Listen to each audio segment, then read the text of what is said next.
Adakah wujud agensi secara kecemasan antara tuah dengan jebat?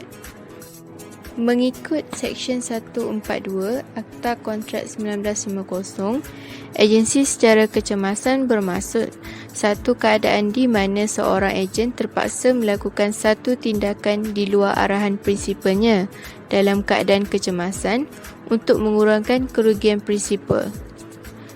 Terdapat 5 syarat untuk melaksanakan agensi secara kecemasan. Antara salah satunya adalah ejen mestilah menghubungi prinsipal terlebih dahulu sebelum mengambil sebarang tindakan. Contoh kes ialah kes Pringle lawan Great Western Railway Company. Pihak plaintiff meminta syarikat kereta api defendant menghantar buah-buah tomato dari Jersey ke pasar Covent Garden. Kapal yang mengangkut buah tomato itu sampai lewat 3 hari di Weymouth kerana cuaca buruk. Pekerja defender pula mengadakan mogok yang menyebabkan buah-buah tomato itu telah busuk dan syarikat defendant mengambil keputusan menjualkan buah-buah tomato itu di pasaran setempat dengan harga yang murah berbanding harga di pasar Covent Garden. Namun tindakan tersebut dilakukan tanpa terlebih dahulu menghubungi pihak plaintiff. Hal ini kerana jika syarikat memberitahu mereka mengenai keadaan tersebut, mereka pasti akan meminta agar buah tomato itu dihantar melalui jalan raya. Keputusan mahkamah, tidak wujud agensi secara keperluan kerana syarikat defendant sepatutnya menghubungi pihak plaintiff terlebih dahulu untuk mendapatkan arahan selanjutnya. Justeru, syarikat defendant bertanggungan. Kesimpulannya ialah tidak wujud agensi secara kecemasan antara tuah dengan jebat kerana beras jasmati ialah bukan barang yang mudah rosak.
Isu, adakah Sally berhak untuk menuntut pemulangan wang dan ganti rugi daripada Robin kerana Robin gagal menyediakan pakaian yang sesuai untuk tujuan yang telah dinyatakan sehingga menyebabkan Sally mengalami masalah kulit. Prinsip undang-undang, mengikut Seksyen 16 Akta Jualan Barangan 1957, mutu ditentukan oleh pembeli mengikut caveat emptor adalah menjadi tanggungjawab pembeli untuk memastikan barang yang dibeli berada dalam keadaan baik tanpa sebarang kerosakan atau kecacatan. Mengikut Seksyen 16A, pembeli boleh mengambil tindakan terhadap penjual jika ada bergantung kepada kemahiran penjual dan pemberitahu penjual tujuannya membeli sesuatu barang. Kes yang berkaitan adalah Badri lawan Marshall. Pembeli meminta pendapat penjual mengenai kereta yang sesuai digunakan untuk bersia-sia. Penjual mencadangkan kereta daripada jenama Bugatti dan pembeli bersetuju membelinya. Pembeli kemudiannya mendapati bahawa kereta tersebut tidak sesuai digunakan untuk melancong.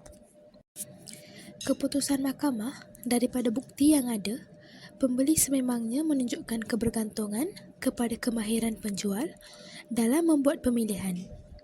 Penjual telah melanggar syarat tersirat mengenai kesesuaian maksud. Kesimpulan, Sally berhak untuk menuntut semula wang sebanyak RM3,000 dan ganti rugi bagi kos perubatan yang ditanggungnya. Ini kerana Robin telah melanggar syarat tersirat di bawah Seksyen 16-1-A Akta Jualan Barang 1957 apabila pakaian yang disediakan tidak sesuai, iaitu untuk mengelakkan reaksi alahan pada kulit Sally. Oleh itu, Sally boleh mengambil tindakan undang-undang terhadap Robin.